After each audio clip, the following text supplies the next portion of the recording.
Hello everyone, my name is Robert Hill. Hello everyone, my name is Ukeme Offiong. And we're your hosts for the Hidden Gem series. Hi, my name is Ukeme Offiong, and I'm a 2025 Chevrolet Discover the Unexpected Fellow with the Dallas Examiner. And today, here's my first hidden gem, Bonton Farms.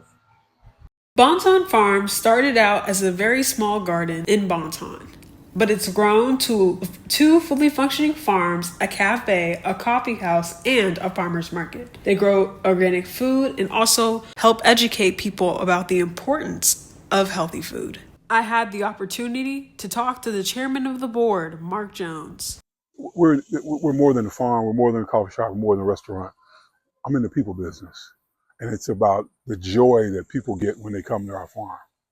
It takes them back to when they were kids. It makes them feel good. They can bring from all walks of life come to Bonton, and that's exciting to watch the little kids pet goats and see our pigs and all of that. So that's the greatest joy of me, is watching people light up with the animals.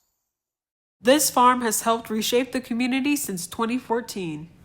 Bonton Farm's mission is fresh foods, growing a healthy community, meaningful work, creating jobs for a community, and sharing life, igniting hope in a community. Well, I don't think I work here. I think this is a calling. I think that I've been assigned to this work. And so I've done a lot of other things in life, but none of them are as important to what we're doing here. We're solving issues. And anytime you make life better for other people, it's not a job, it's an assignment. From walking goats to planting seedlings, volunteers at Bonton Farms can do it all. Volunteering opportunities are open to anyone who is 10 and older, and it's welcome to those who want to make a difference. It's taught us that many times when people who this kind of labor, and many of the people that we work with were either incarcerated or had self-esteem issues or had some kind of dependency. Working on a farm, if you don't take care of the farm, the crops die. If you don't take care of the animals die. It taught me that this helps people reevaluate themselves and gives them self-esteem. It's a shift that allows you to make a difference in your life, that your life matters. And that's not always the case, because when people go through all kinds of traumas, they are uncertain that if their life matters. And working on a farm, it's hard work, first of all, but a renewed sense of value. And that's what it gave us, and that's what it gives me. That we are renewing people's lives and giving them a second chance, and in some cases a first chance. If you want to volunteer or learn more, visit their website at bontonfarms.com. Hello everyone, my name is Robert Hill and I am a 2025 Discover the Unexpected Fellow with the Dallas Examiner, and today I'm here to highlight a powerful institution in this country, the Dallas Black Chamber of Commerce. Come on, let's go. Since 1926, the Chamber has supported Black-owned businesses and organizations across North Texas. It stands as the first Black Chamber of Commerce in U.S. history and remains a vital force in Dallas today. Now in its 99th year, the Chamber fuels business growth through referrals, partnerships, marketing, and community projects. They speak up for Black voices and create real opportunities for entrepreneurs and leaders throughout the region. Their mission stays clear: advocate for creation, growth, and success of Black-owned businesses. The Chamber focuses on economic development, education, tourism, and special projects that spark lasting change.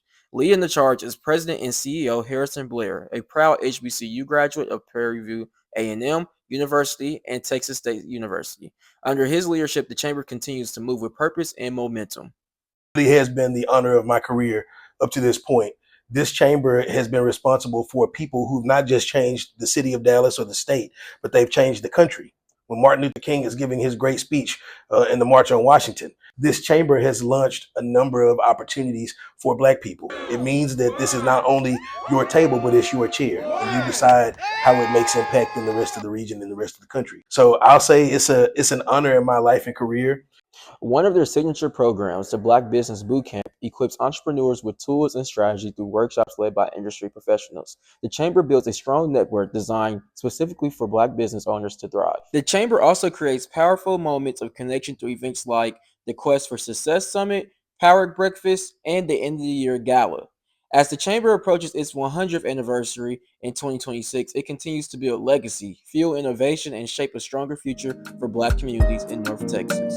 Community is at the forefront of this corporation's mission. Hi, my name is Ukeme Offiong, and behind me is a hidden gem, and I'm with the Dallas Examiner. This organization has been empowering lives and improving neighborhoods for 20 years. From housing assistance to volunteer opportunities to financial education, Harmony CDC does it all. There are a number of issues that are in our community. When you look at our community, a lot of families are dealing with food insecurity. Just knowing when they're able to keep food on their table. We help addressing food insecurity with our food pantry. Also around housing insecurity. A number of families are trying to stay in their homes where uh, we're seeing rent increasing and families are challenged with staying in their homes and paying their rent. And so Harmony comes alongside them and try to help create a stable household. When there's not a stable household, and especially if there's a parent with a child, it's challenging because if you have to move because you're not able to pay your rent, then that creates instability for that child in getting a good education. So, Harmony, our goal is how can we help you stay within your home? And so, we come alongside a number of families in our community to address housing stability. Harmony CDC is an advocate for mental health, so much so that they are doing something about it. This organization offers free counseling services that you can register for. Dallas residents, when they ask you if you're good, they mean it. Kind of a secret or a silent killer in our community is around mental health. We don't like talking about mental health. It's like taboo when you're dealing with mental health. So a number of our families, we try to help educate them around mental health, that it's okay not to be okay. It's okay to talk to someone when you're having a challenge or you are struggling with life or you're don't know how to handle a difficult situation or you're having problems with your children or with your significant other. It's okay that you don't know how to handle it. So we try to try to come alongside them and provide coaching and guidance through our counseling center. So we are providing education and awareness about mental health. Harmony CDC has been making waves in the South Dallas community for 2 decades. This organization has changed lives for the better. Um, and then also another big challenge is financial and economic mobility.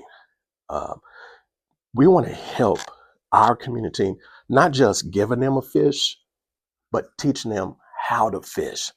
And that's around education and awareness. How do we train our community around economic mobility and teaching them about financial literacy, how to manage your money?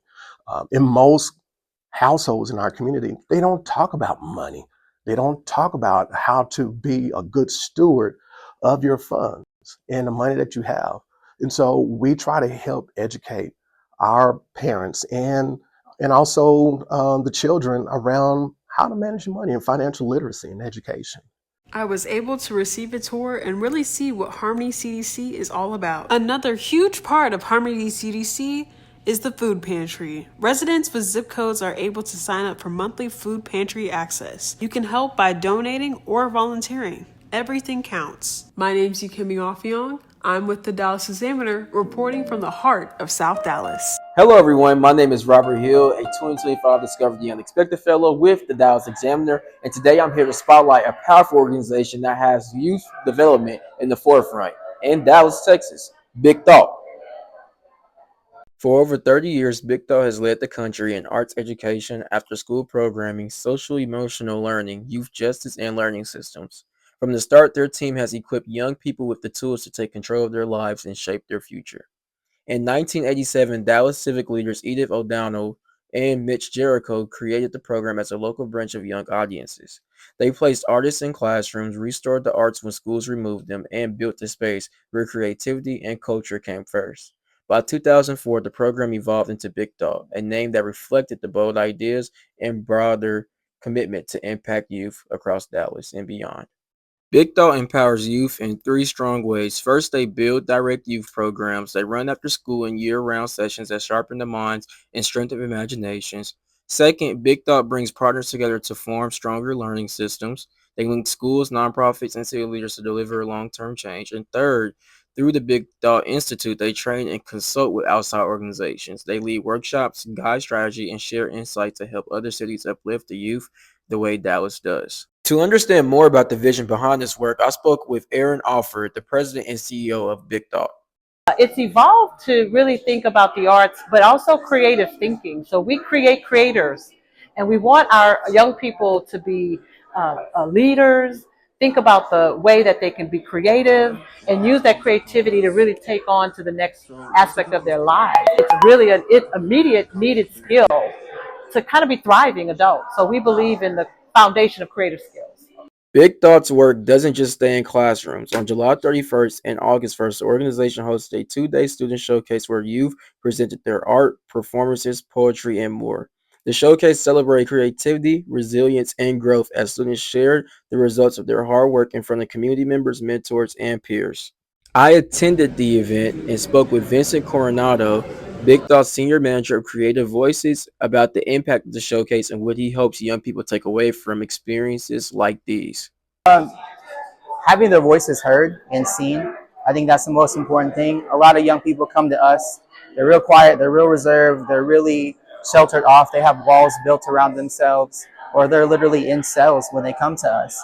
And so having those barriers broken and being able to tell your parent or your sibling, your probation officer, whoever else, how you're really feeling is something that I want all the audience members to leave with. Big Thought shows what happens when you trust the vision of young people. They listen, they build, they lead with love and purpose. This organization work changes lives every day. Hi, my name is Ukeme Offiong, and I'm a reporter with the Dallas Examiner. And today we're at another hidden gem, the Urban Arts Collective. Back in January 2020, the Urban Arts Collective found its home here in Dallas after traveling and performing in Los Angeles, New York, and Dallas. Since then, they have produced numerous productions and have made an impact across the United States. I had the opportunity to speak with the man behind the vision. So I grew up in Pleasant Grove. My parents were middle class, and so it wasn't like we couldn't afford it, but we just didn't have access to it. The summer camps that I wanted to go to as a kid, they were like $2,000 for 5 weeks. My parents weren't paying that. I want to create a place where young artists who can't afford the huge studios and can't afford the expensive classes could have a place where they can come and learn and do great art, and they could build their resume. They could also find community. They could also perfect their craft without it being, oh, my dad is this person or my mom is this person or I appeared on this show. But it's a place where you feel comfortable and then you could really try and you can really excel in a place. And so I think that's important, not only because it gives them something to do, but it also puts something inside of them that can transcend past this place, that allows them to go to their next level and say, hey, I had this experience. And maybe I'm not an artist, maybe I'm not on stage, but I had this experience and I can take it to the next level wherever I go. This company is always on the move, and they are currently hosting a summer camp at Peekiston High School.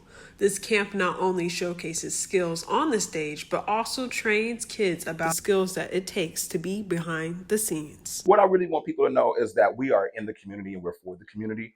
One thing that we do for our specific community, where our theater is located in Oak Cliff, that's where our base is right now. And for everyone in that community, no matter what program, whatever show we have, we offer 10 free tickets to anyone in that community to come for any of our productions. So if we're doing our kids production, you get free tickets. If we're doing The Color Purple, which is coming up next at the Kalita, it's not at our theater, but you still can get 10 free tickets. So we want to create access. We want to be there for the community. We use people who live in the community for our shows. We use our students they often come from the community as well. And so I want people to realize that urban arts is not just a theater that you can never touch. This is a theater for you. It's a theater for the community.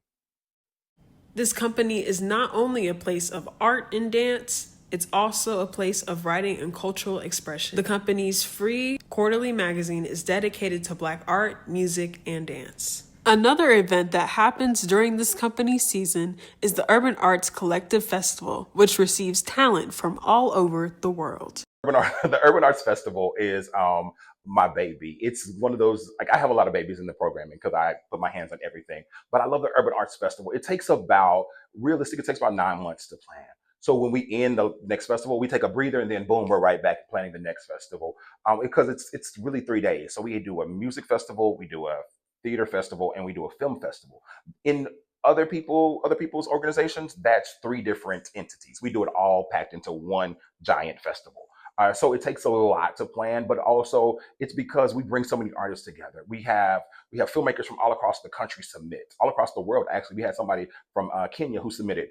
So we have them all from all across the world. We have theater shows. We also have musicians from all across the region who want to come and be a part of this festival. So that planning takes forever. We think about logistics. We think about scheduling venues. We think about contracting. All of it takes a while, but we do it because it's for the community, and people have an amazing experience once they come to the Urban Arts Festival. Everyone, my name is Robert Hill, and I am a 2025 Discover the Unexpected Fellow with the Dallas Examiner. And today I'm here to shine a light on a special theater company that uplifts Black voices, Soul Rep Theater. Soul Rep Theater tells bold and dynamic stories from the Black and African diasporic experience. They use theater to reflect truth, spark change, and build pride within the community. In 1995, 3 Dallas-Fort Worth natives, Gwenna Bennett-Price, Anika McMillan Herod, and Tanya Holloway, joined forces to create Soul Rep. They earned degrees from HBCUs like Howard University and Prairie View A&M. After college, they returned to Dallas to fill a gap in the local art scene. At the time, no theater focused on the Black experience, so they created one that does. To learn more about the impact and mission of Soul Rep, I spoke with co-founders Tanya and Gwenna, whose vision continues to amplify Black stories through powerful, purpose-driven theater. I think the grounding is knowing that we stand on the shoulders of giants. The work that came before us was so important. And we know that there's a grand chance that that work could be lost if people do not continue to produce that work and talk about those people, many of them who are ancestors now. If we do not keep those legacies alive, then who's going to keep ours? How are we going to make new if we don't remember from whence we came? So that is a driving force, I think, for all of us. I know it's what keeps me moving forward. For 30 years, Soul Rep Theater has shaped Dallas' cultural landscape. They provide space for local Black artists to create, perform, and grow. Their mission stays strong: to protect and progress the Black experience through enlightening entertainment. I want us to be remembered and revered in a way that other, for example, let's say the Apollo Theater, how endearing that is to that community, where you had generations who can say in a family to say, "Oh, I remember, my grandmother telling me about the Apollo Theater, and then my mother went, and so forth." I hope we get to the point where young people, 20 years from now can say, "Oh, my mother used to be a part of Soul Rep." Their 30th anniversary season highlights the enduring power of Black storytelling with August Wilson's King Hedley II and Gem of the Ocean. They're also closing out the season with the Ted Shine New Play Festival, featuring works from both their legacy and the next generation of HBCU playwrights. Soul Rep Theater don't just produce art, it creates it. Hi, my name is Ukeme Offiong, and I'm here at another hidden gem with the Dallas Examiner. Today, we're at the Pan-African Connection Bookstore. The Pan-African Connection Bookstore, Art Gallery, and Resource Center is known as the shortest trip to Africa without getting on a plane. The store's mission is to remind the world that Black history didn't start in slavery, but in Africa. Since the early 2000s, this shop has been educating the community about African history, clothes, books, and events. To add to its physical presence, this store has a blog that highlights African American history, achievement, and cultural pride. It educates readers on African American figures and the impact that they've had on history. This store has numerous events, from hair workshops to local market that sells jewelry, art, and more. Make sure to stop by if you want to learn about the culture, fashion, and literature. My name's Ukeme Offiong, and I'm with the Dallas Examiner. Hello, my name is Robert Hill, a 2025 Discover the Unexpected Fellow here with the Dallas Examiner, and I am here to show you a historic golf course in South Dallas, Cedar Crest Golf Course.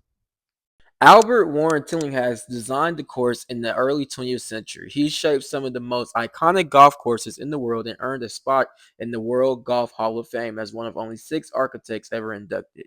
In 1927, the PGA chose Cedar Crest as the site of its championship, one of golf's 4 major tournaments. Walter Hagen claimed his 5th PGA title there, while 15-year-old Byron Nelson watched from the gallery. Cedar Crest did more than host legends. It became a place where black excellence pushed through barriers. In 1954, Charlie Sifford, a pioneer in the sport and later a Hall of Famer, won the United Golf Association National Negro Open on this very course. That same year, the UGSA acknowledged Cedar Crest's quality by staging a national championship on its grounds. To learn more about the course's legacy and how it continues to empower the next generation, we spoke with Ira Malayo, General Manager, Director of Golf at Cedar Crest, and founder of the I Am a Golfer Foundation. Oh, the plan for Cedar Crest over the next few years is dynamic. We've just scratched the surface in the things that we are doing with young people. We've only scratched the surface of what we could do with the golf course. And I'm really hoping for the opportunity to partner further with the city of Dallas to fully leverage this property to do some really good things in the community, to restore the golf course, to raise more funds to help young people, award more scholarships, and really just make a larger impact. Today, Cedar Crest remains a pillar in the South Dallas community. It challenges skilled golfers while welcoming beginners. And it's also home to the I Am a Golfer Foundation, an organization dedicated to introducing the sport to youth and underrepresented groups. Cedar Crest tells a story of talent, transformation, and legacy, and it continues to prove that roots, resilience, and vision can achieve. Thank you so much for watching. My name is Robert Hill. My name's Ukeme Offiong. And we had the pleasure of being your host for the Hidden Gem series.